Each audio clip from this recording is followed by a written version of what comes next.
Well, Shabbat Shalom again to everyone here, and Shabbat Shalom to anyone who may hear this tape later.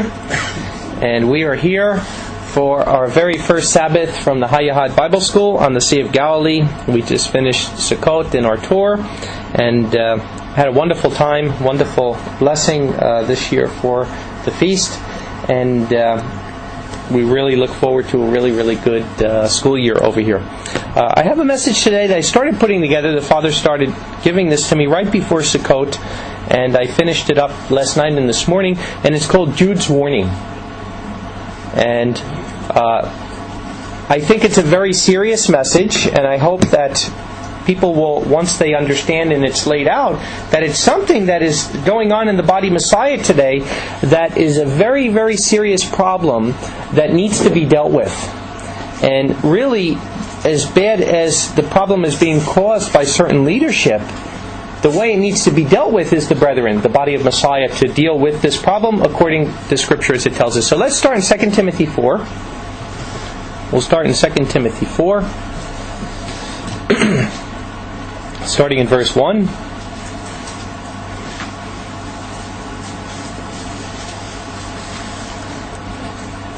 And this is, again, Paul to Timothy. Both epistles to Timothy are pastoral epistles where he's sharing with Timothy how things should be run in our congregations, and a lot of it is prophetic about what's going to be happening in the end times. And he says, 2 Timothy 4:1, "Then I solemnly witness before Yahweh and the Master Yeshua Messiah, He being about to judge the living and the dead at His appearance and His kingdom. Preach the word, be urgent in season and out of season." And what does that mean? It's talking about the appointed times. So whether it's, like I said, at the feast, where it's more of a structured environment, because that's where many people who don't have congregations to go to come there 3 times a year. They come up to here, and it needs to be more structured in preaching. But he says whether it's in the appointed times or out of the appointed times, you want to be urgent, you want to convict, you want to warn, you want to encourage with all long-suffering and teaching. For a time will be when they will not endure sound doctrine, but according to their own lusts, they will heap up for themselves teachers tickling the ear, and they will turn away the ear from the truth, and will be turned aside to myths. And we are living, I don't think since the times of Yeshua we ever had a time where we're living this.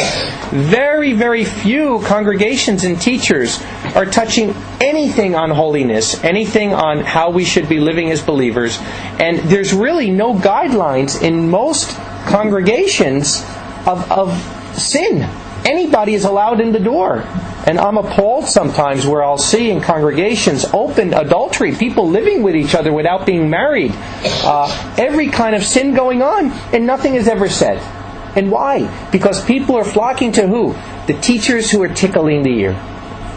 Hey, you know what? I'm going to tell you today 30 ways that the word water in Hebrew does this and that. Not to say anything's wrong with some of these things. Some of them are very interesting teachings, and there's a time for it. There really is a time for it. And I don't criticize anybody who is studying some of these things. There's messages I've given on Hebrew words and what they mean. A lot of times we get a deeper meaning. But what I'm saying is, there's got to be a basis of our faith before we can even go into those messages. And what did Paul say in the end time?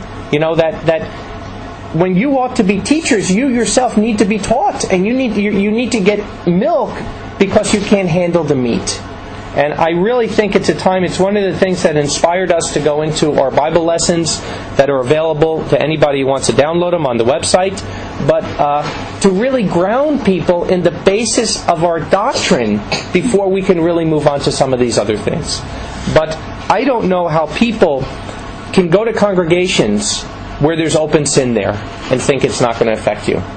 Really, we should think about it. The people that are sitting in the chairs next to us and their lifestyles, and again, not to be judging people and every little thing. I'm talking about open sin. I'm talking about people that are living in lifestyles of sin, and it's being allowed in the body of Messiah. Let's go to the book of Jude, because this message is called Jude's Warning. And I want to show 3 things from Jude that he warned us about these teachers in the end time. And most of what I'm going to talk about today is false teachers in the body of Messiah that need to be exposed and basically to warn the brethren of what they should be looking for. Of course, the book of Jude is just one chapter. very little book, but very important book, because there's a lot in the book of Jude that tells us about the very times we're living in, as we'll see. I'm going to start in verse 3 and go down to verse 13. He says, having made all diligence to write to you about the common salvation, beloved, I had need to write to you to exhort you to contend earnestly for the faith once delivered to the saints. So here it is again, an end-time book. And what is he telling the brethren? He's saying that we need, in the end, there's this great falling away. We know that from Scripture, from 2 Thessalonians. And he's telling the brethren, we need to contend to go back and look at the early believers and how they lived and contend for that faith.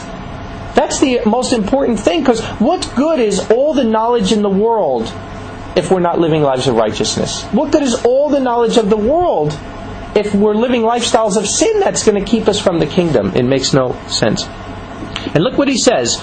For certain men crept in secretly, those having been of old marked out to this condemnation, ungodly ones perverting the grace of Yahweh for unbridled lust, and denying the only Master, Adonai, even our Master, Yeshua, Messiah. So here we see, he's saying that there's people that have taken the position of leadership in the body of Messiah, that have crept in unaware. What does that tell you? And we're going to talk a little later what he says about judicial order in here. It wasn't through judicial order, that they came in, but they kind of crept in unaware. People not even realizing it. But I intend to remind you once knowing these things, that the Master, having saved the people out of the land of Egypt, in the second place destroyed the ones not believing. And that is a scary scripture when you think about it. Because up to now, the greatest miracle that Yahweh has ever did in the history of man is the parting of the Red Sea. I mean, first the plagues in Egypt and what he did to bring the people out, there's nothing that has been more climatic and more fantastic than what he did to Pharaoh, and the darkness in Egypt and not in the land of Goshen, and all the things going to the parting of the Red Sea and going through the Red Sea. Amazing. And like I said, today, even the proof of that, the chariot wheels still in the water there, down in the Red Sea, showing that. But the scary part is, that great miracle, only 2 people went into the Promised Land. That all the adults, 20 and over, every single one but Caleb and Joshua died. So he's saying, the fact that we've been called out to this, don't get too high-minded, because if you don't finish the race, if you don't make it to the kingdom, look at the children of Israel in the wilderness. Everything that happened to them was for what? 1 Corinthians 10, our example. And only 2 entered the Promised Land. Although your descendants be as the sand of the sea, only a remnant will be saved. Scary, scary, scary, scary scriptures. And those cherubs not having kept their first place, but having deserted their dwelling place, he has kept in everlasting chains under darkness for the judgment of a great day. As Sodom and Gomorrah and the cities around them, in like manner, these, committing fornication and going away after other flesh, laid down an example before time, undergoing vengeance of everlasting fire. And what is he saying? He left judicial order. Even cherubs have judicial order. And they left judicial order, and what are they doing? They're waiting in everlasting chains down in Tartarus for the judgment day, to go to the lake of fire. Likewise, indeed, also these dreaming ones even defile flesh and despise rulership and speak evil of glories. And we see that today. We see people, like I said at the feast, I'll never fall. Man, we don't have any elders. It's only me and Yahweh. What is he saying? That this is even some of these people, that a lot of them, if you look, they were never able to get a position in an organization. So now they get 5 people in their living room, and they'll say there's no leaders, but they're the leader in the living room. And somebody that was saying this to me, that how they got hoodwinked into this, and I always ask the same question, well, the people that are telling you there's no ordination, there's no leadership, are they kind of the ones running everything? And it's like, yeah, you're right. And if you don't agree with them, then they want to kick you out of the living room? Yeah, you're right. Exactly what he's saying. So again, they're saying there's no leadership, yet they're the ones usurping the position of leadership. And Michael the archangel, when contending with the devil, he argued about the body of Moses. He dared not bring a judgment of blasphemy, but said, let Adonai rebuke you. But what things they do not know, they speak evil of these things. Very, very true. And what things they understand naturally, like the animals without reason, they are corrupted by these. Woe to them, because they went the way of Cain. Now this is what I want you to remember, because we're going to go over these 3 points now. of where they went wrong. And we want to look at where they went wrong. Woe to them. Why? The first thing is they went the way of Cain and gave themselves up to the error of Balaam. Second thing, for reward and perished in the speaking against Korah. So these are the three things from Jude's warning that I want to go over. I want to go over the way of Cain, Balaam's error, and Korah's rebellion. Because these are the three things it's saying how they became corrupted in their thinking. These are sunken rocks in your love feast, feasting together with you. So it's not like, they're not the Sunday keepers. They're not the ones outside. They're the ones within our fellowships. Who knows? I mean, we had a feast here with, altogether we had just about 140 people at the feast. Probably some of them were people we're talking about here. I don't know. But again, when you get together, this is what he's saying. They're feasting among you. They're not people from the outside. But in the end time, as the wheat and the chaff have grown together, what did the parable say? When they're growing, don't pull them up, because you could pull the wheat with the chaff. But now we're at the end here. Now you see the wheat and you see the chaff. It's being manifest. And I'm telling you, you better start thinking what camp you're in. You better start thinking, there's a lot of camps out there. You know, there's the Torah camp, that you have to have the long beard and you got to go like this. I don't want to be in that camp. I'm not in that camp.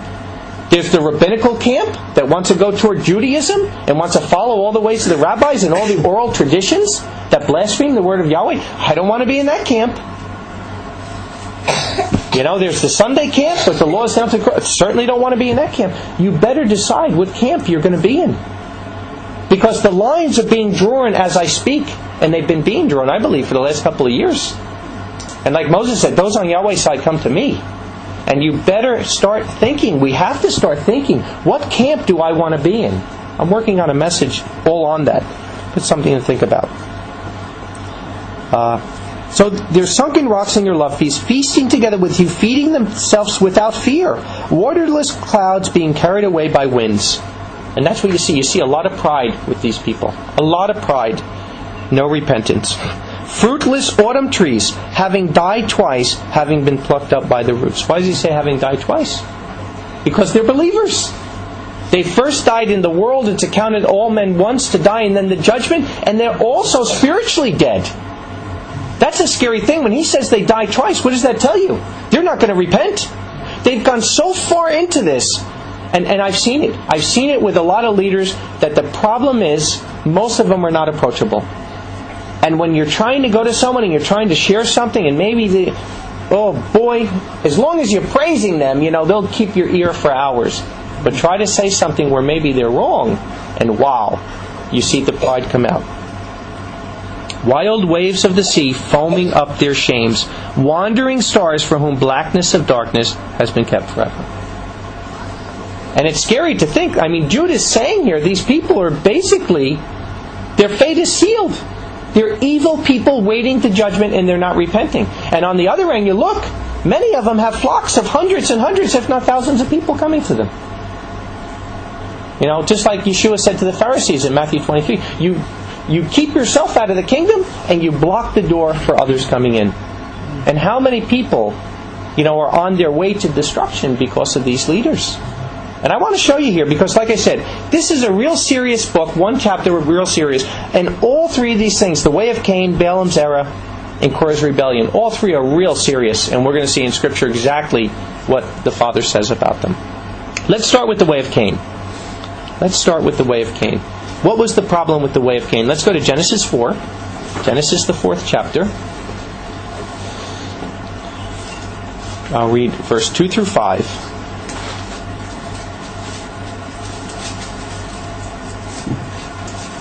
Genesis 4, 2 through 5.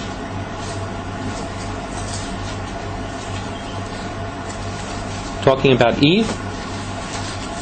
She continued to bear his brother Abel, and Abel became a shepherd of flocks, and Cain became a tiller of the ground. And in the end of days, isn't it really interesting? Is this kind of a parable for us? And in the end of days, trying to tell us a message for us today, it happened that Cain brought an offering to Yahweh from the fruit of the ground, and Abel brought he also from the firstlings of his flocks, even from their fat. And Yahweh looked to Abel and to his offering, and he did not look to Cain and his offering. And Cain glowed greatly with anger, and his face fell. Now, why would Yahweh look toward Abel's offering and not Cain's? Because Cain was bringing a bloodless sacrifice. It was already set down in the Garden of Eden that sin brings the shedding of innocent blood. And there'll be no forgiveness of sin without the shedding of blood. Leviticus 17:11. And here was Cain was trying to bring a bloodless sacrifice. What happens with a lot of these teachers today? And a lot of them are Torah teachers. A lot of them have whole books just on the Torah with all rabbinical commentary. The blood of Yeshua is left out of this message. Yeshua has got to be the central focus of all our teachings. His sacrifice, the reason why we sit in this room is because of what He did. He is the captain of our salvation forever and ever and ever. Even when we are spirit beings 10 million years down the line, we will always know that we only became a spirit being because of His sacrifice for us. And He's got to be the center of everything. And He's not the center of these teachings.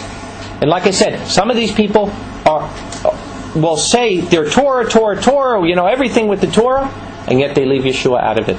Oh yeah, they'll tell you this. They'll tell you how this scripture here in Leviticus, look, when you look at the crown of the high priest, this can point to Yeshua. But they're not focusing on His sacrifice. They're not focusing on the blood. And they'll tell you that's the Sunday people. Oh, that's the false grace. And no, it's not. The blood of Yeshua is why we sit here today. The blood of Yeshua is why I have breath coming out of my mouth. And I thank Him every morning I wake up, and I thank Him every night before I go to bed. And I know the only reason I have breath is because of the sacrifice He made. So this is their first error. They have gotten away from the true message of the gospel. Because you want to know something? In the first century, do you think that Judaism didn't have the Torah? Come on. Yeshua preached the Torah, and what did He say? I did not come to do away with, but to fulfill. Till heaven and earth pass, not one word of this, because that's what they was trying to say. Is this man coming to do away with the Torah? Of course not. Did Paul know the Torah? Of course he did. Did the apostles know the Torah? Of course they did. That's the reason why the ones who accepted Yeshua accepted Him, because they knew the Torah. The Torah was not something new. But the fact that they were all sinners in need of redemption was something new. It was something they didn't understand. And that was something new. The mystery of the gospel, Messiah in you, the hope of glory. And I say this, what does it say in John 1:11? The Torah came from Moses, but grace and truth from Yeshua Messiah. The Torah was never meant for salvation. Psalm 119, 105, it's a lamp to my feet. The Torah teaches me how to live after I receive salvation. But salvation comes only through the blood of the Lamb. And I'm telling you, in a lot of these congregations, they have forgotten that. And they're going from false Christianity, and they're flopping this way into rabbinical Judaism, and the worst is than the beginning. The worst end is worse than the beginning.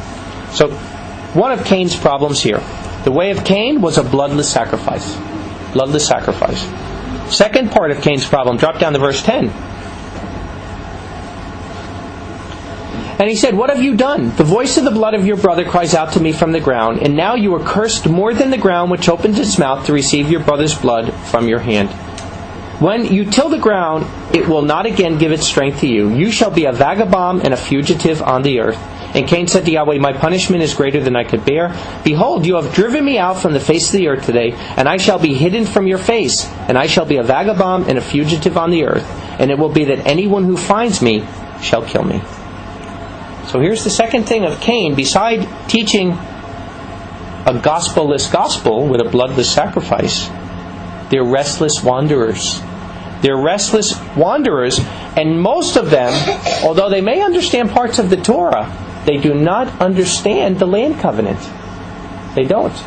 And, I'm attacked by leaders quite a bit throughout the year, and a lot of the attack comes to me because of teaching about keeping the feasts in Jerusalem, and about the land covenant and all these things, and then they'll lie. They'll turn around and lie and say, oh yeah, Don Esposito says everyone should be moving to Jerusalem, and I say it every time. I never said anyone should be moving to Jerusalem. I say the opposite. The door isn't open yet. When Yahweh opens the door for Ephraim to come home, you will know it. It'll be from Him. It won't be from me. And yet they're angered because they're trying to build a new place of worship in Babylon. Everything from Utah.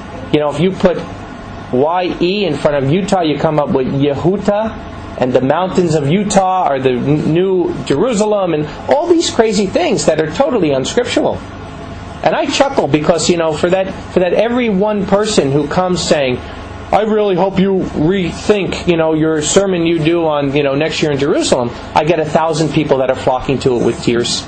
And it grows every year, and that's Yahweh. Because the love for the land and the waking of His people, it's not me, it's Him. And I pity those people. I really do. I pity them that they see no connection to the land of Israel. Because they're collecting all kinds of money, and we're going to get into that in a minute. And they're just fleecing the flock, and they're living plush lifestyles.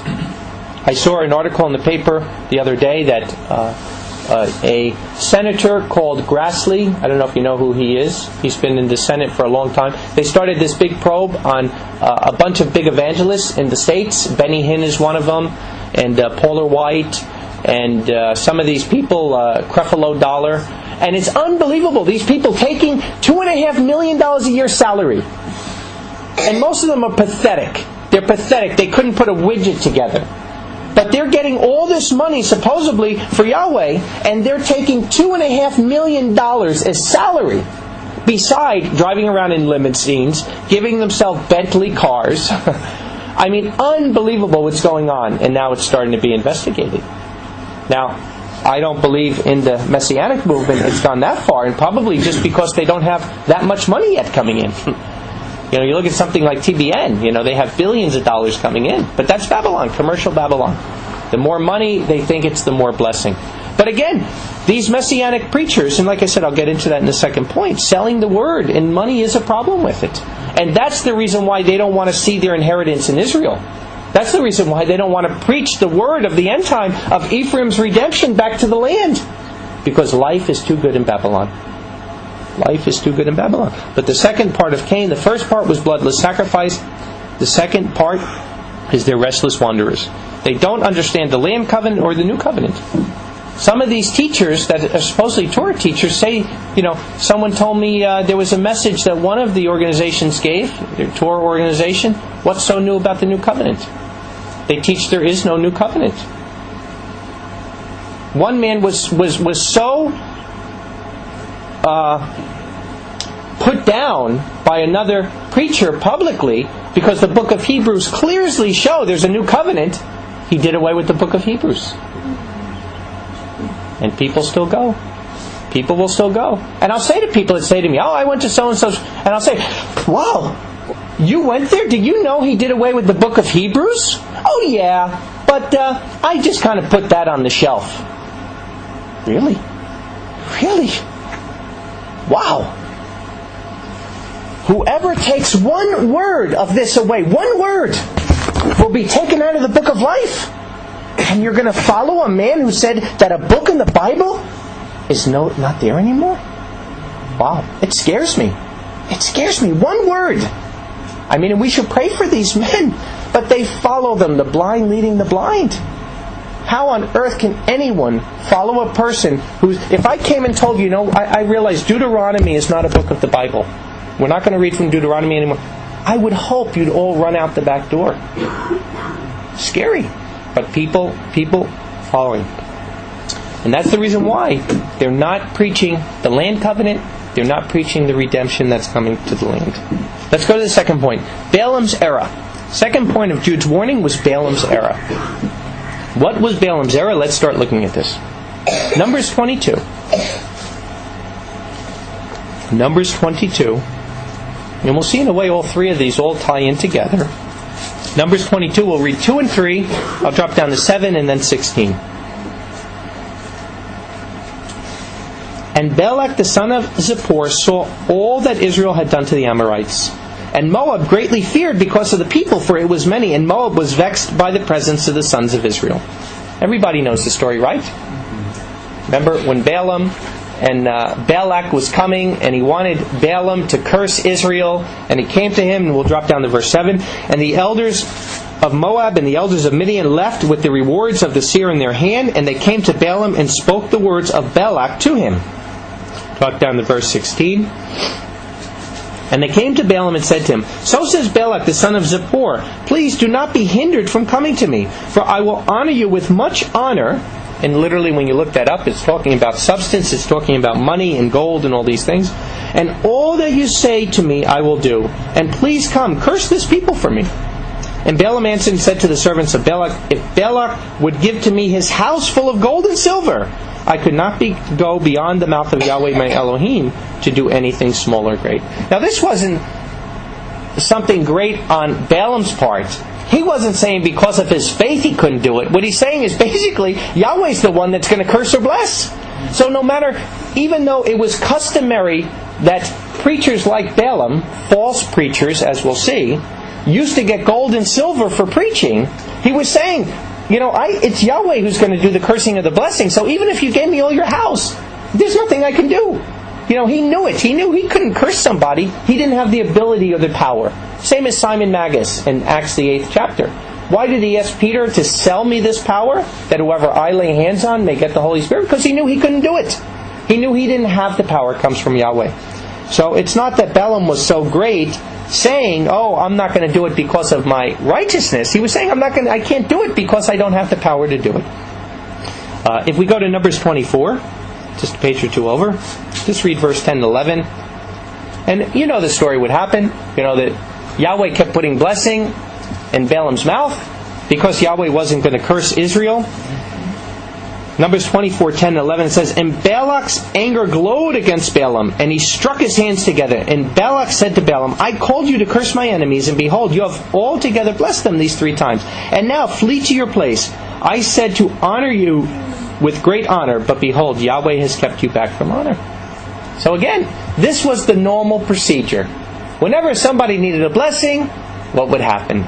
Call Balaam, give him all this kinds of money, and we'll throw a blessing your way. But we see, this is the real stuff now. This is Yahweh with Israel. This isn't playing games. Just like, when you saw in Egypt with the magicians.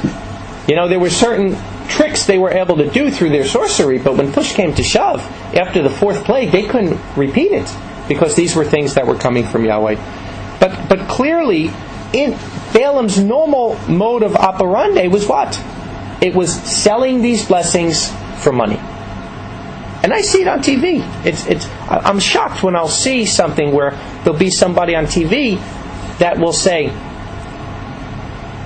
The Lord is calling you right now. Send in $39.99 and you will get your blessing. And it's like, wow, what? You talk about abomination, but that's got to be the most. Praying on people that have sickness, praying on people that have cancer, praying on people that are out of hope, and praying on them to suck the money out of them, to say, I'm going to sell you a healing. Unbelievable abomination.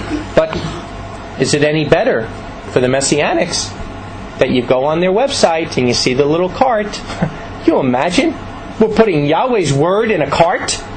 Put to my cart the word of Yahweh? What audacity! What audacity to put a price tag on the word of Yahweh. What audacity! And yet the people buy it. They buy it. It's the same way. I mean, what have we come to? What have we come to? We could joke when we say, Yeshua, the Sermon on the Mount, $19.99 a ticket. But when it's happening today in all these congregations, it's something we should cry about, not laugh about. Taking the most precious thing in the world, our salvation, and making a market out of it. Trotting it underfoot, bringing it down as something common, I think is absolutely disgusting. It's absolutely disgusting that people are doing this. Look at Proverbs 23:23. You don't have to go there, I'll just read it. Buy the truth and sell it not. Also wisdom and instruction and understanding. Buy the truth and sell it not. Hey, face it. We know that things cost money. My book costs money.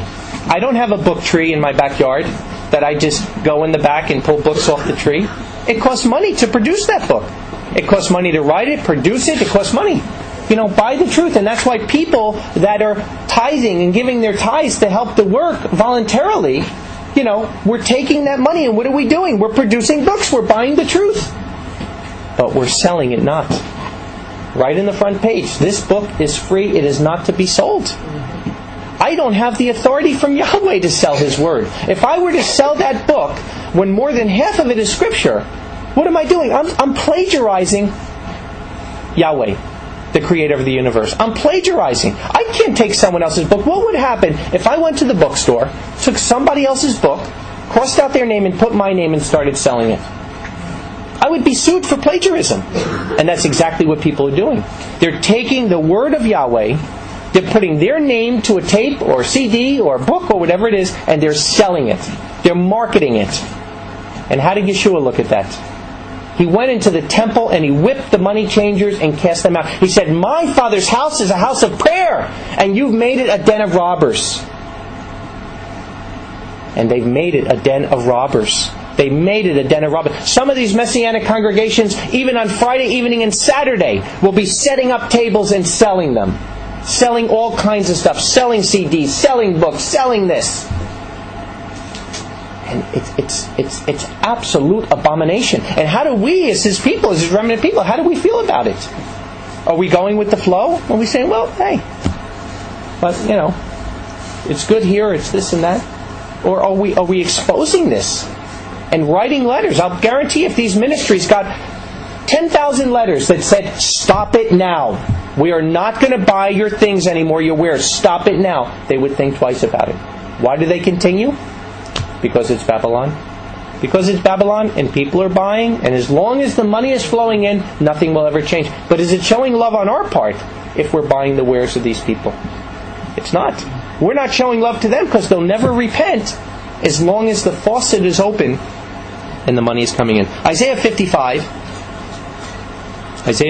in verse 1. Isaiah 55 in verse 1. Look what it says. "Ho, everyone who thirsts, come to the water, and he who has no silver, come buy grain and eat. Yes, come buy grain, wine, and milk without silver and with no price. Why do you weigh your silver for that which is not bread, and your labor for what never satisfies? Listen carefully to me and eat the good, and let your soul delight itself in fatness. Bend your ear to come to me. Hear, and your soul shall live, and I will cut an everlasting covenant with you in faithful mercies of David." I saw one time a man who was Sabbath keeper, and he was selling, was a 4-tape series, and he said, "Your salvation depends on getting this series. Literally, without this tape, you would lose your salvation." And he said it's $79.99. Wow. If you felt you had one message, one message to get out to people, can you imagine going to someone who's a Sunday keeper and having the truth and telling them, "I'll give it to you for $200. And that's exactly what happens. Selling. What does he say here? "Come all you who thirst, come to the water. He who has no silver, come and buy grain and eat. Come and buy wine, grain and wine and milk without silver and for no price." Yahweh's salvation is not for sale. It is a free gift. Yeshua freely submitted to the Father. He freely obeyed in all things. He freely gave His life so we can live. He freely gave it.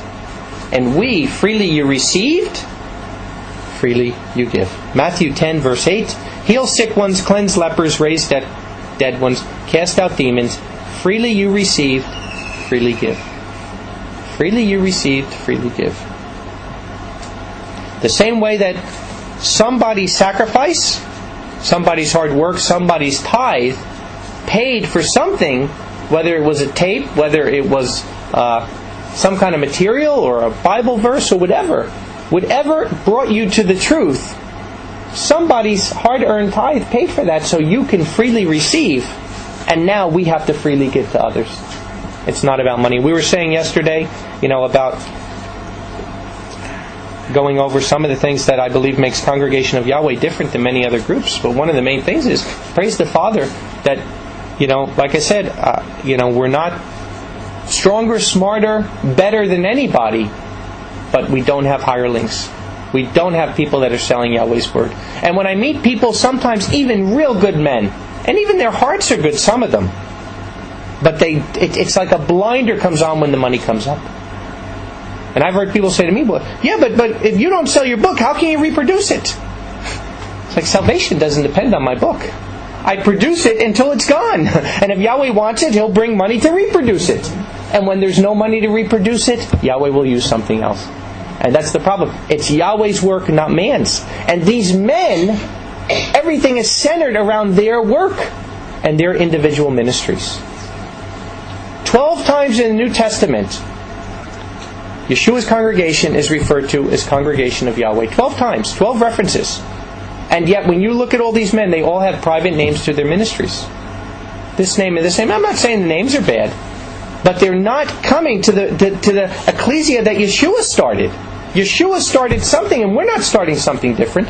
I don't feel I don't have a market on the name Congregation of Yahweh. I'm not incorporated. I'm not 5013C. I'm using it because that's what Yeshua used, and that's what the apostles used, and that's what people used. Because he said, keep the congregation in the name of the Father. Idah Yahweh, congregation of Yahweh. And when somebody is setting up, and especially when they put their own name to it, John Smith Ministries, it's like, whoa, talk about vanity. Taking the Father's words and now we're building it up for ourselves. I mean, where have we come to as a people? And we wonder why so many people are being lost. Time to cleanse the temple. Time to cleanse the temple. Let's look at Daniel. Let's look at some examples now in Scripture about this. Because I really, like I said, from the West, we don't really understand what an abomination this is. But I want to show you some examples in Scripture to really show you how much before Yahweh this is abomination of selling His word. Daniel 5:13. It says, Then Daniel was thrust in before the king. The king spoke and said to Daniel, Are you that Daniel who was the sons of the exiled of Judah, whom my father the king brought out of Judah? I have heard of you, Daniel 5:14, that the spirit of Elohim, the spirit of the Elohims is with you, and light and excellent wisdom and understanding are found in you. And now the wise men and the conjurers have been thrust in before me, so that they might read this writing and make the meaning known to me. But they were not able to declare the meaning of the thing. And I have heard of you that you can interpret meanings and unravel knots. Now if you can read the writing and reveal its meaning to me, you shall be clothed with purple and have a golden chain around your neck, and you will rule third in the kingdom. Then Daniel answered and said before the king, Let your gifts be to yourself, and give your rewards to another. Yet I will read the writing to the king and make the meaning known to you. Whenever you're doing the work of Yahweh, whenever you are preaching His anointing, you cannot do it for money. Not only will you lose a blessing, you will get a major curse. You cannot do it for money. And that's what we see Daniel saying here. Let your rewards be to somebody else. I'm going to tell you because it's of Yahweh. But you can't pay for it. You can't pay for it. Let's go to 2 Kings. 2 Kings 5.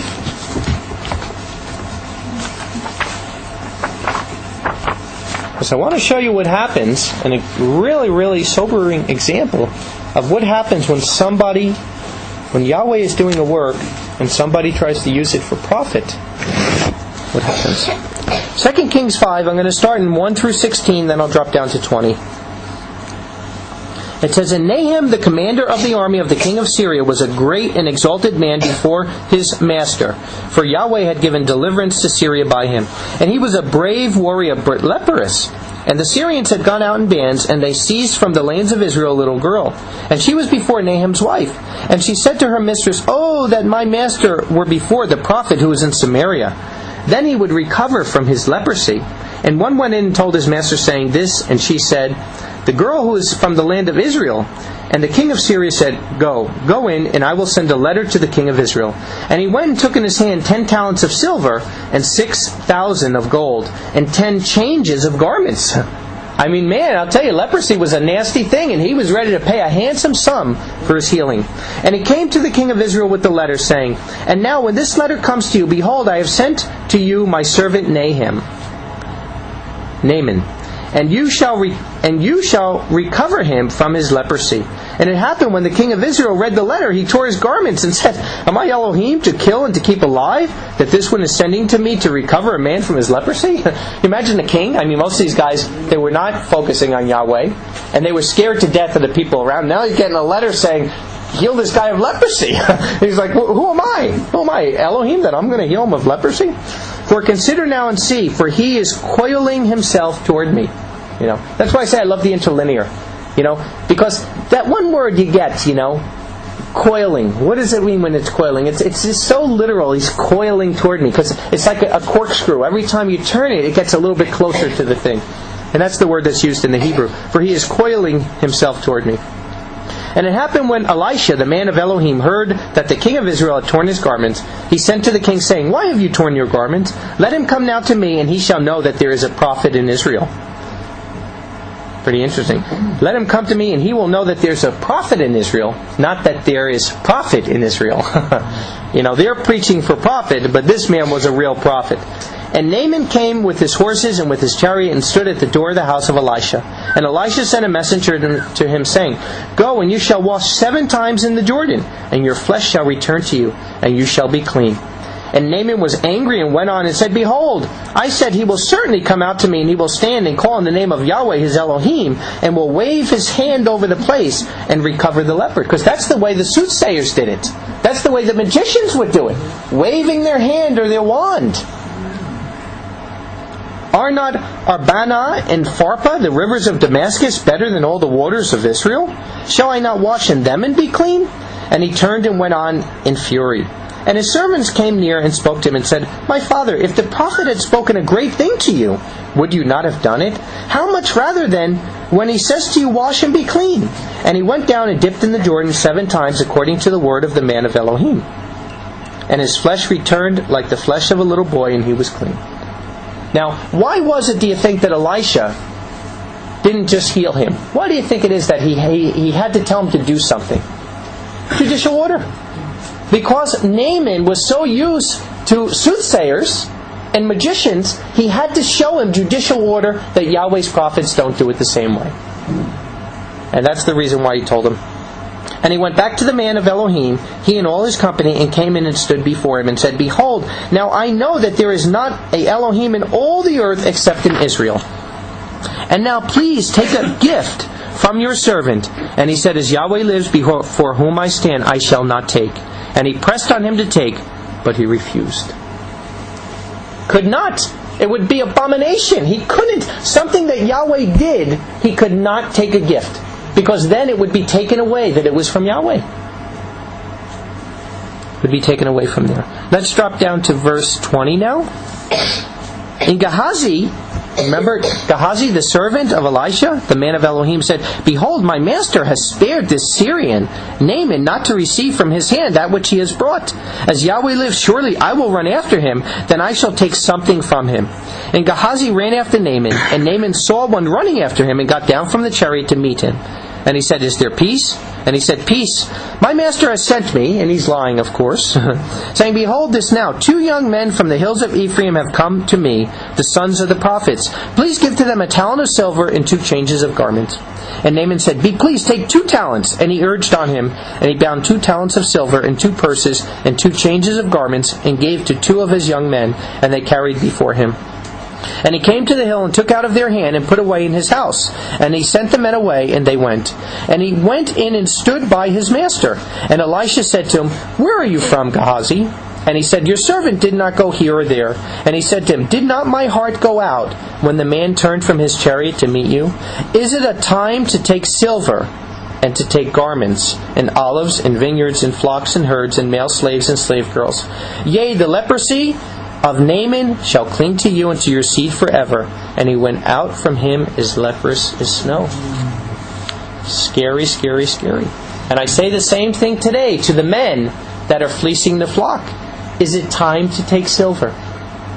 Is it time to take silver? I'm amazed at these people, a lot of them telling you all about the end time and how close it is. And yet they're gorging money as if it's going to go on forever. They're thieves, they're liars. They can't believe it's the end if they're hoarding up all this money. They're certainly not going to take it into the kingdom. And I ask, like it says here, is it time to take silver? Is it time to take silver? Let's go to Revelation 2. See a little bit more about Balaam's era. Revelation 2, verse 12 through 14. Because we'll see that the story of Balaam is not just in the Old Testament. We see a warning in the book of Revelation to one of the congregations that is prophesied that this pilfering of the brethren, this selling the word for money, it would be in the end time. That you would have leaders selling the word in the end time, and we're warned of it. Revelation 2 and verse 12. And the messenger of the assembly in Pergamos write, These things says the one having the sharp two-edged sword. I know your works and where you dwell, where the throne of Satan is. And you hold my name and did not deny my faith, even in the days which Antipas was my faithful witness, who was killed alongside you where Satan dwells. But I have a few things against you, that you have there those holding the teachings of Balaam, who taught Balak to throw a stumbling block before the sons of Israel, to eat idol sacrifices, and to commit fornication. So here it is, very interesting. He says,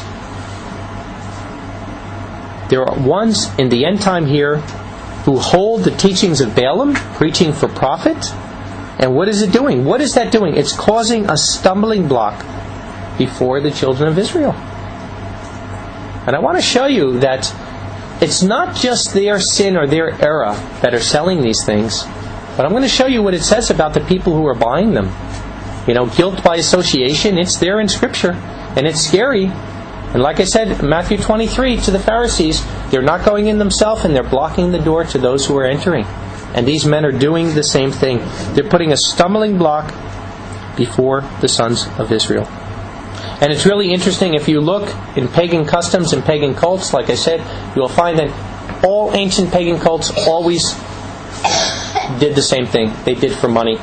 They always, spiritual fornication was always interconnected with the preaching for money.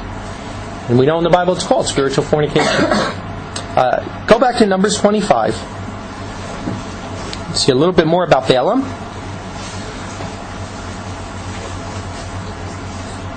Numbers 25, I'll read just 1 through 3. And then I'll go to another part of it.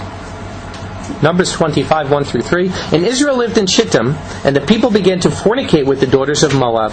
And they called the people to the sacrifices of their Elohims. And the people ate and bowed themselves to their Elohims. And Israel was joined to Baal Peor, and the anger of Yahweh burned against Israel. So we see this whole sin of Balaam, it's connected with revelation of something in the end time. And now we're seeing what happened. By the sin of Balaam, what did he cause? He caused a stumbling block before the children of Israel. The same way that they're doing today. Go to Numbers 31. Numbers 31. And let's see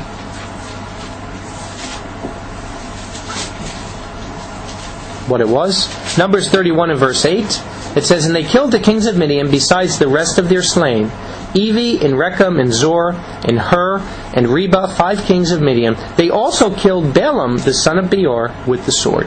So we see Balaam's end result was they killed him because of this stumbling block that he put before the sons of Israel. Drop down to verse 13. Numbers 31:13. And Moses and Eleazar the priest and all the rulers of the congregation went out to meet outside the camp. And Moses was angry with the officers of the army, the commanders of thousands and the commanders of hundreds, who came from the service of the war. And Moses said to them, Have you saved all the women alive? Behold, these through who the counsel of Balaam became the sons of Israel, a deliverance of treachery against Yahweh in the matter of Peor, and the plague was on the company of Yahweh. So, what happened? The only way to solve the plague, the only way to solve the whole problem was to get rid of all the people that were involved. And many, many, many thousands died.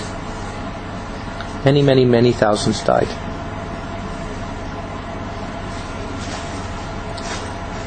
The treachery that came then is the same treachery that's coming into our congregations now. Bringing in the market of the gospel. And we'll see, what does it bring to?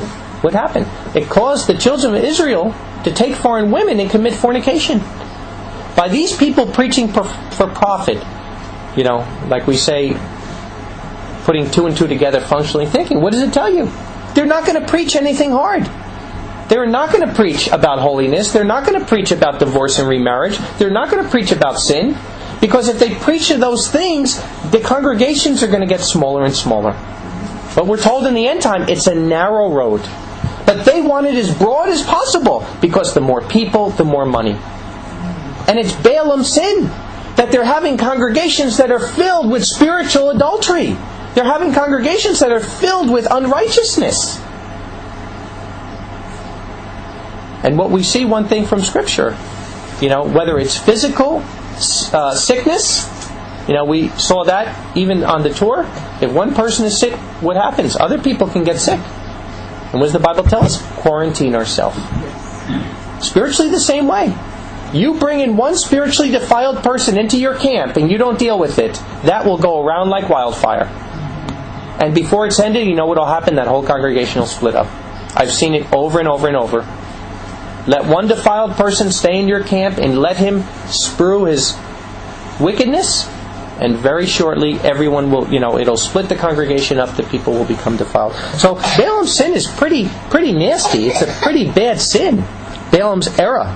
And that error is coming today 1,000-fold. And nobody even sees anything wrong with it. And that's part of the problem. Let's go to Matthew 25. Let's go to Matthew 25. Just like I said, I want to show you it's not just Balaam. But what happened? He put a stumbling block before the sons of Israel, that it affected the brethren, it affected the people.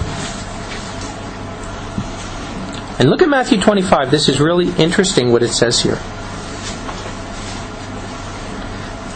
Then the kingdom of heaven shall be compared to 10 virgins who took their lamps and went out to a meeting of the bride and the bridegroom. And 5 of them were wise, and 5 were foolish. And those being foolish, taking their lamps, did not take oil with them. But the wise took oil in their vessels with their lamps. But the bridegroom delaying, all nodded and slept. And I think we're seeing that today. We're in the Laodicean era. People are asleep. They have no ideas of the times we're living in. What does it say? If we don't wake up, the Son of Man will come at a time when you least expect it. How can that be if you're awake? It can't. Only if you're sleeping. And at midnight a cry occurred, Behold, the bridegroom comes. Go out to meet him. Then all those virgins rose up and prepared their lamps. And the foolish said to the wise, Give us some of your oil, for our lamps are going out. But the wise answered, saying, No, lest there not be enough for us and for you. But rather go to those who sell and buy for yourself. But they going away to buy, the bridegroom came, and those ready went in with him to the wedding feast, and the door was shut. And afterwards the rest of the virgins also came, saying, Master, Master, open to us. But answering he said, Truly I say to you, I do not know you. Therefore watch, for you do not know the day nor the hour in which the Son of Man comes. Very interesting, all those people going out and buying, putting another tape in my cart, getting on the internet, buying another video. Have you bought this video? Did you see this? What does he say? While they were out buying, the bridegroom came. Really scary. I told you, 80 to 90% of our study should just come out of reading the Word. Nothing wrong with listening to a tape, having a book, having something that helps you understand it better. But the premise of our study has got to come from the Word. And for most people, or a lot of people at least, it's not. It's the opposite. Oh, I read the Bible already. It's not interesting to me.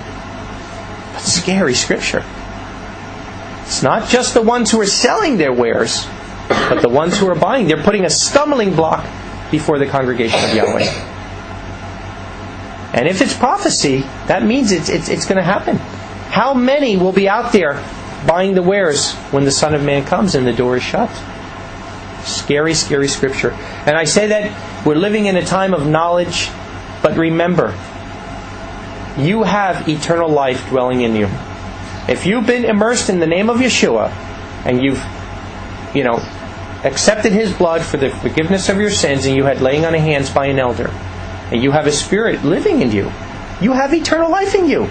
It doesn't mean we don't grow in the grace and knowledge, but most of that growth should come from within. We should be losing our pride and losing our selfishness. We should be learning more love. Those are the things that grow in the Spirit. And the other things will follow after that. But we can't put the cart before the horse. And never forget that. All you have to do, your main job is what? enduring to the end. Staying faithful. That is our main job, staying faithful to the end. And if the Father anoints us with a teaching or a learning, praise His holy name. But we don't have to be going after Balaam's error. We don't have to be every day looking for the next best thing to slice bread. We already got it. You have eternal life dwelling in you. You have eternal life dwelling in you. Important to understand this. Let's go to 2 Peter 2.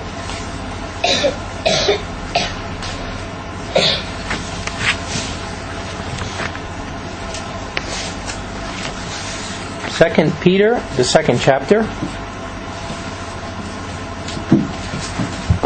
And like I said, they are putting a stumbling block before brethren. And if you look at the congregations in the first century, and you look at the congregations in the wilderness, which we're going to go into, one thread that you will see throughout all the true believers throughout time was all of them was seeking holiness. All true believers were always seeking holiness. And their lives, like I say, Waldenses, that they actually left society because they were afraid if they stayed within society that they might now be corrupted by commerce.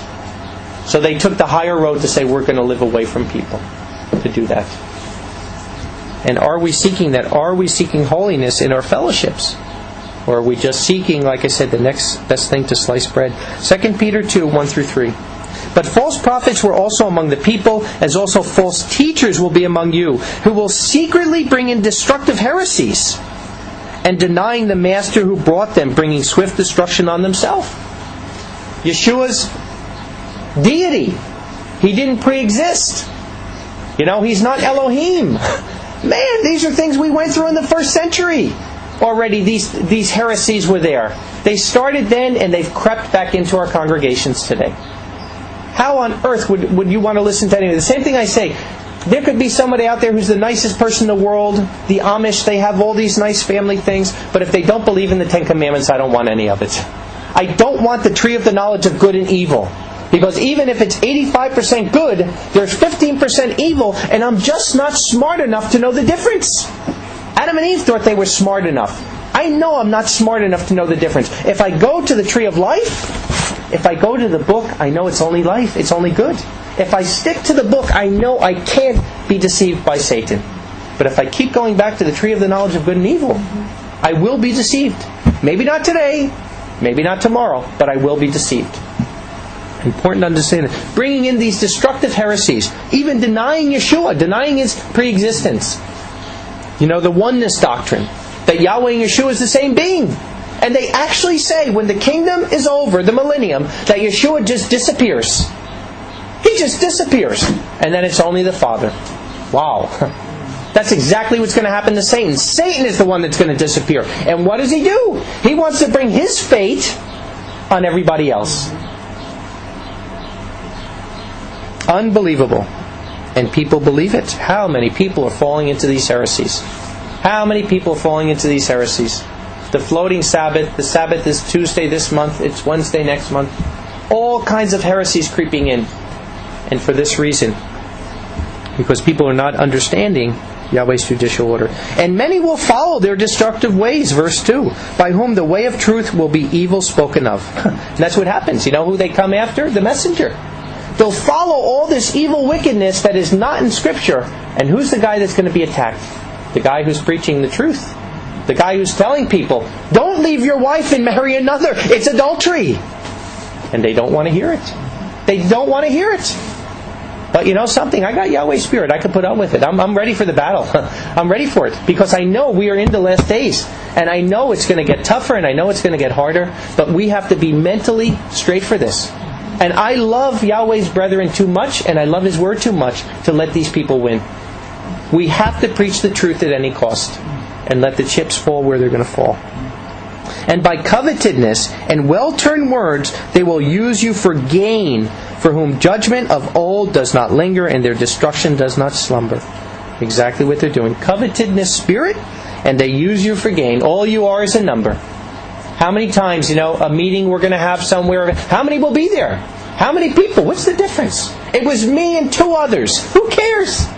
Who cares? Where 2 or 3 are gathered, that's where I am also. Somebody invites me to their fellowship. I don't say, well, how many people are going to be there? I don't care. If Yahweh's Spirit's there, I want to be there. But it's not about numbers and money. But that's what they'll do. They'll use you for ill gain. All you are is a number to these people.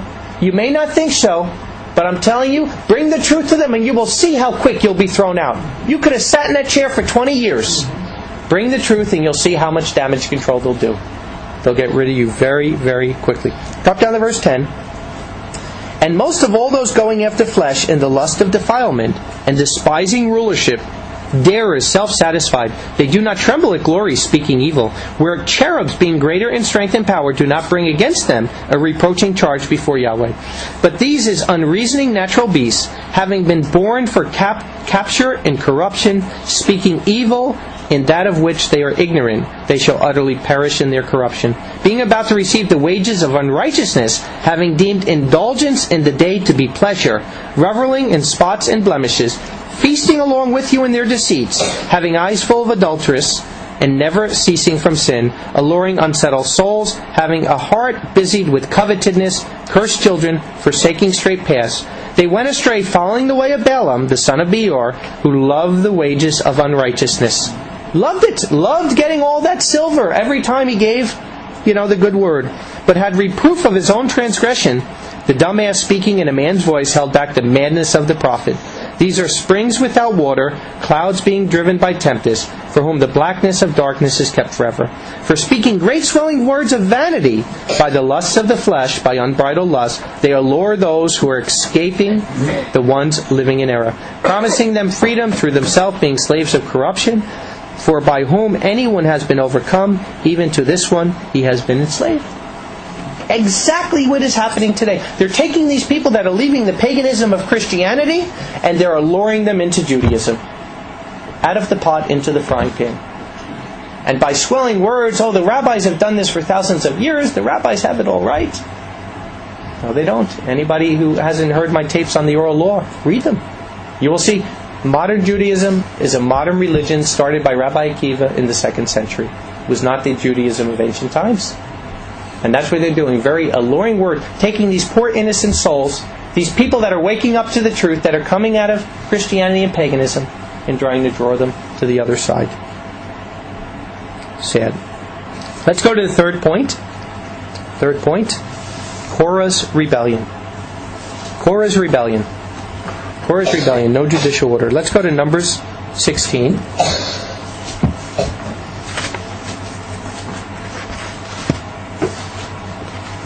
Numbers 16.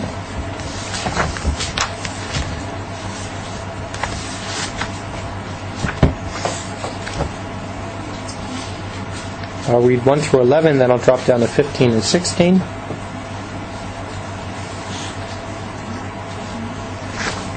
Number 16. It says, And Korah the son of Izhar, the son of Kohath, the son of Levi, took both Dathan and Abiram the sons of Eliab, and On the sons of Peleth, the sons of Reuben. And they rose up before Moses with certain of the sons of Israel, 250 rulers of the congregation, elect men of the assembly, men of name. These weren't just your average Joe sitting in the chair. These were leaders. These were men of renown, men of name. And they were assembled against Moses and against Aaron and said to them, You take too much, for all the congregation, all of them are holy, and Yahweh is among them. Why then do you lift up yourself above the assembly of Yahweh? And Moses heard and fell on his face, and he spoke to Korah and all his company, saying, In the morning Yahweh will show who are his, and him who is holy, and shall cause him to come near to him, even him who he may choose, he will cause to come near to him. Do this, take censers for yourself, Korah and all his company, and put fire in them, and put incense on them before Yahweh tomorrow. And it shall be the man whom Yahweh chooses, he will be the Holy One. You take too much, sons of Levi. And Moses said to Korah, Hear now, you sons of Levi, is it but a small thing to you that the Elohim of Israel has separated you from the congregation of Israel, to bring you near to himself, to do the service of the tabernacle of Yahweh, and to stand before the congregation to minister to them? Yea, he has brought you near, and all your brothers, the sons of Levi, with you. And will you also seek the priesthood? Therefore you and all your company that have gathered together against Yahweh, what is Aaron that you murmur against him? Now he's saying Yahweh put him there. What is Aaron that you're murmuring? Drop down to verse 16. Verse 15. And Moses was very angry and said to Yahweh, do not respect their offering. I have not taken one ass from them, nor have I hurt one of them. And Moses said to Korah, you and all your company, you be there before Yahweh, you and they and Aaron tomorrow. Was Moses doing it for profit? Absolutely not. Because again, once you take that reward physically, you're making abomination of the spiritual anointing that Yahweh's putting down there. Drop down to verse 20. And Yahweh spoke to Moses and Aaron, saying, separate yourself from the midst of this company, and I will consume them in a moment. And they fell on their faces and said, O Elohim, Elohim of the spirits of all flesh, shall one man sin, and will you be angry with all the congregation? And Yahweh spoke to Moses, saying, speak to the congregation, saying, you get away from around the tents of Korah, Dathan, and Abiram. And Moses rose up and went to Dathan and Abiram, and the elders of Israel went after him. And he spoke to the congregation, saying, please turn away from the tents of these wicked men, and do not touch anything that they have, lest you be consumed in all their sins. And I say it today. I say it today to the brethren. Turn away from the tents of these evil men, and don't touch anything that's theirs, lest you be consumed in their sins. Every tape, every message, everything they're doing is defiled because they're doing it for profit. And right here is clear, Yahweh's saying, because in the end, He is going to get them. Yahweh, the judgment is going to come from what they're doing. Ezekiel 34, Jeremiah 23. And anybody who's in their path, if you're part of that you're going to get it. Turn away from the tents of these men and touch nothing of theirs, lest you be consumed in their sins. And they got away from around the tent of Korah, Dathan, and Abiram. And Dathan and Abiram came out, standing at the door of their tents, and their wives, their sons, and their infants. And Moses said, by this you shall know what Yahweh has sent me to do all these works, and that it is not from my own heart. If these men die according to the death of all men, and the visitation of a man is visited upon them, Yahweh has not sent me. But if Yahweh makes a new thing, and the ground opens her mouth and swallows them, and all that they have, and they go down alive to Sheol, then you will know that these men have despised Yahweh. And it happened as he made an end of speaking all these words, then the ground which was under them split apart, and the earth opened her mouth and swallowed them, and their houses, and all the men who were for Korah, and all their possessions. And they went down, and all they had to Sheol, and the earth closed over them. And they perished from the midst of the assembly. And all Israel who were around them fled at their cry. For they said, lest the earth swallow us up also. And fire came forth from Yahweh and consumed the 250 men that offered the incense. Scary. Scary, scary, scary what happens, what we do. Scary, scary, scary. And I wonder, like I said, we talked about judicial order. You have to think. These men that are making all these private ministries, and again, all of us should have a ministry. I'm not against anybody doing a ministry. Every one of us, through our spiritual gifts, should have a ministry. I'm talking about people taking a position of authority in the body of Messiah and using it for gain. That's what I'm talking about. I'm not against anyone having a spiritual gift. You don't need an ordination to have a ministry. We're all, in one sense, deaconoses. We're all servants, and we should all have ministry. I'm talking about people who are taking positions of leadership when they haven't been given that position, that they're usurping and using it for profit. That's what we're talking about today. 1 Peter 5. 1 Peter 5. Because clearly it shows that an elder or a leader in the body of Messiah should not be preaching for money. He should not be preaching for filthy lucre, just for private gain. 1 Peter 5. I'm going to read 1 through 4.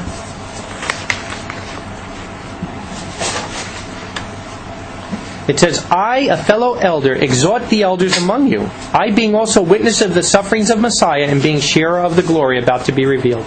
Shepherd the flock of Yahweh among you, exercising oversight, not by compulsion but willingly, not eagerly for base gain but readily, nor as exercising lordship over the ones allotted to you, but becoming examples of the flock. And at the appearance of the chief shepherd you will receive the never-fading crown of glory. Likewise, younger ones be subject to older ones, and all being subject to one another. Put on humility, because Elohim sets himself against proud ones, but he gives grace to humble ones. So we see with most of these people, you do not see judicial order. You don't see judicial order. You see rebellion. You see something that's totally against Yahweh, and I'm telling you, Korah's rebellion is coming again. I mean, what did we read in Ezekiel 20, verse 33 and 34? You know, the time is going to come that Yahweh will take us to the wilderness, and I will weed out the rebels from among you. And I believe now He's taking us already in each one of our lives to a spiritual wilderness. That He's working on each one of us, bringing us to a spot where our hearts will be ready to hear Him. But there will be a physical wilderness, no doubt about it. And it's not going to be a pretty scene those first few days or weeks or months that we're over there. And Yahweh will do what we saw here with Korah. And we don't want to be pulled into Sheol, with the likes of such people. Let's go to Ezekiel 34. Got to hurry here. I want to end fairly quickly. Ezekiel 34, starting verse 1.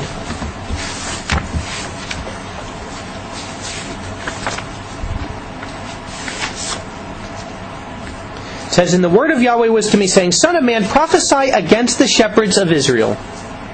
Prophesy against the shepherds of Israel. Ezekiel 34:1. Prophesy and say to them, to the shepherds. And that's exactly what we're doing. This is a message for the shepherds.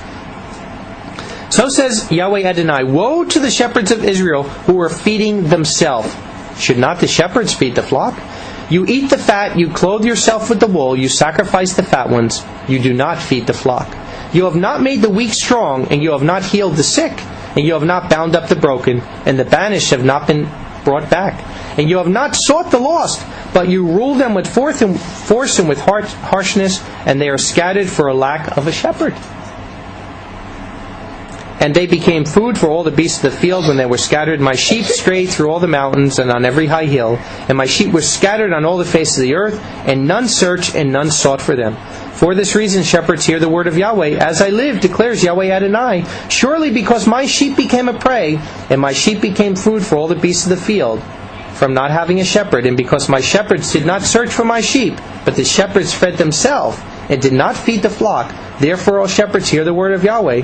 So says Yahweh Adonai, Behold, I am against the shepherds, and I will require my sheep from their hand, and cause them to cease from pasturing the sheep. And the shepherds shall no longer feed themselves, for I will deliver my sheep from their mouth, and they will not be food to devour. So very clear, Yahweh's going to intervene. And He says they're feeding themselves. They took the best of the pasture. They're driving around in their Bentleys. They're having the big houses. They're getting big salaries. But they're not feeding the sheep. They're not teaching holiness. They're not teaching righteousness. They're not teaching the things you need to get into the kingdom. Go to Jeremiah 23. We'll read a little more about this. Jeremiah 23.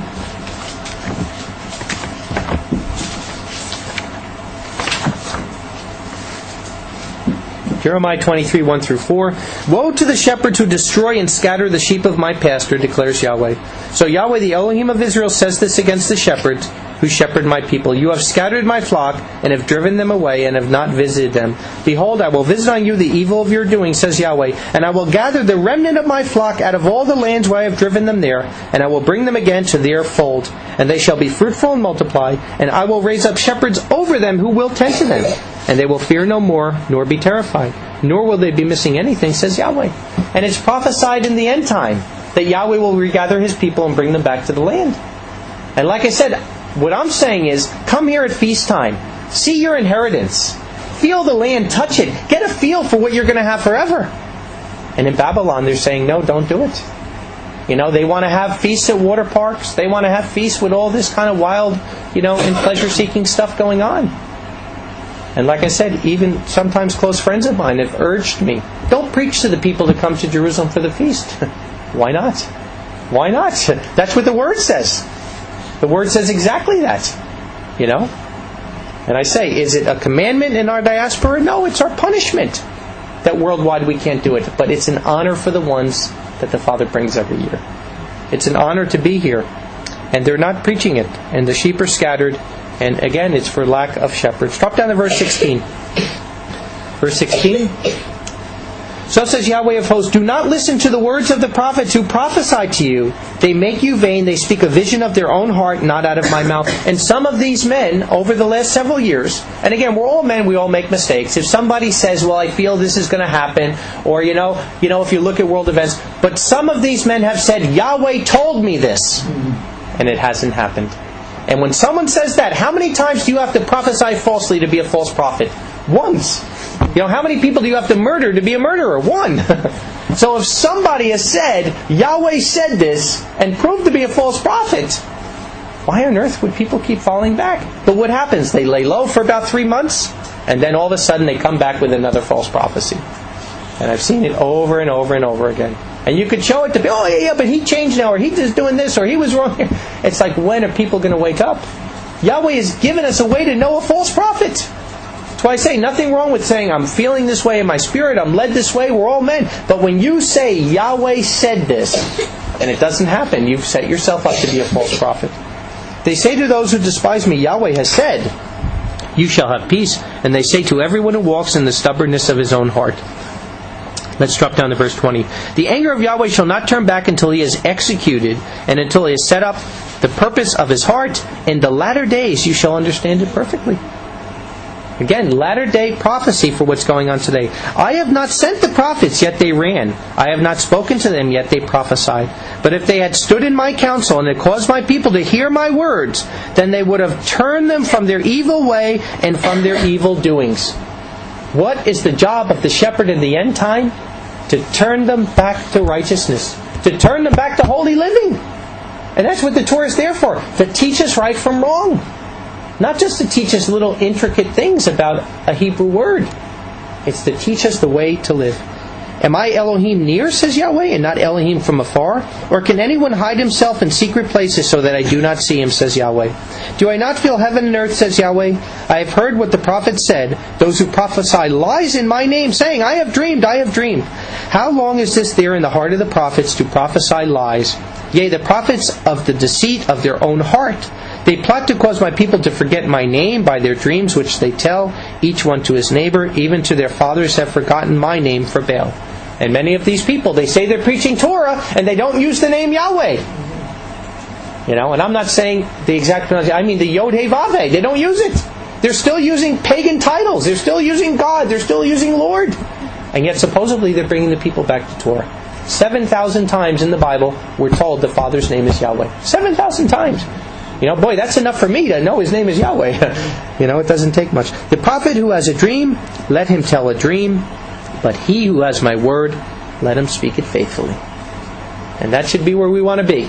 I'm not saying there's not dreams, and I'm not saying people don't have dreams that are true. They do. I've had dreams that I know are from the Father. Other people have.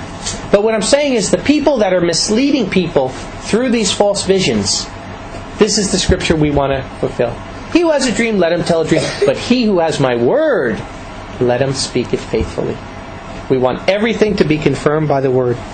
For what has the wheat have to do, the straw have to do with the grain? What does the wheat have to do with the chaff? Declares Yahweh, is not my word thus like fire, says Yahweh, and like a hammer which breaks the rock into pieces? And I've said this before, I'm telling you, the Father has already started separating the wheat from the chaff. We have to decide what side we're going to be on. Do we want to be on the wheat, or do we want to be on the chaff? But there is a great accountability to any man out there, or woman, it doesn't make a difference, any person who is selling the word of Yahweh for profit. There is a curse, a great curse that's coming down. There is a cleansing of the temple that the Father will do in the end time. And I'm telling you, when we all believe that there's going to be two witnesses, right? It says in Revelation 11, you all believe there'll be an Elijah that'll come. This will probably be fairly soon. Do you believe when these men show up that they're going to be saying, okay, the two witnesses are going to come and charge $30 to get in to hear them preach? I mean, it's comical when you think about it. So if they wouldn't be doing it, why would any other man do it? But it's not only them. I'm telling you, the ones who are buying, the ones who are supporting it, you are putting yourself under a curse. You are taking Yahweh's blessing away if you're supporting this. Let's go to 2 John 8.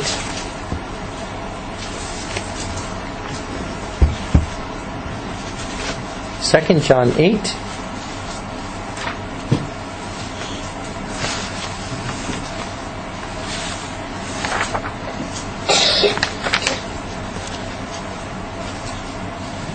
Second John, the 8th verse.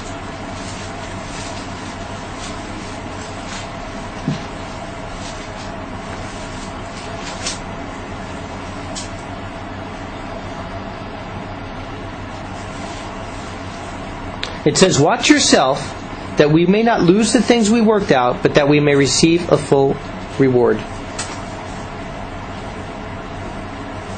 Everyone transgressing and not abiding in the teaching of Messiah does not have Yahweh. The one abiding in the teaching of the Messiah, this one has the Father and the Son. If anyone comes to you and does not bear this teaching, do not receive him into the house. Many of the people were meeting in houses. And do not speak a greeting to him. For the one speaking a greeting shares in his evil work. Wow. Somebody coming to you that is telling you Yeshua didn't pre-exist, that the Father and the Son are one, there is no Son, that the Son is going to disappear. What does it say? If you even greet this person, you're partaking in his evil. Never mind giving him money. What's going on with this money? The money is being used to create more of these things, to send out more heresy. And when we're supporting these things, when we're giving money and supporting the buying of all these things, what are you doing? You're partaking in their evil. Guilt by association. Leviticus 20, what does it say? When there's evil in the land by a ruler and the people support it, if they don't stand up, all the people will be punished. I believe one of the reasons America will be punished is because of abortions. Because the people are allowing it to go on and they're not standing against it. And it's the same with the people of Yahweh. If we don't stand up against the selling of His Word, if we don't share with people the scriptures I'm sharing with you today to show people the abomination it is before Yahweh, and if we're actually buying the wares from these people and supporting them, then we are partaking in their evil. So, very, very sobering message. John 10, I'm not going to go there because we're out of time. John 10, 1 through 14. Yeshua talks about the good shepherd and the hireling. And what do we know? The hireling doesn't care for the sheep. When the trouble comes, the hireling will flee, and that's what you'll see. When the real trouble comes, you won't see any of these hirelings. They'll be well gone somewhere out to pasture, maybe in their $10 million home in Malibu, whatever they have planned. But for the people of Yahweh, it's a sobering message. You hate to have to give a message like this, but it's the days we're living in, and it's a reality, and it's something that is so overwhelming in our congregations, and something that is so much a part of the life of believers and not even questioned. It's something that is a really serious message. So I pray that, like I said, make all of us committees of one. Anyone you know selling the Word, write them a letter, share with them these scriptures, and let's pray for repentance for them, that they won't have to perish. But again, if you're supporting it, guilt by association, then you are partaking in the evil.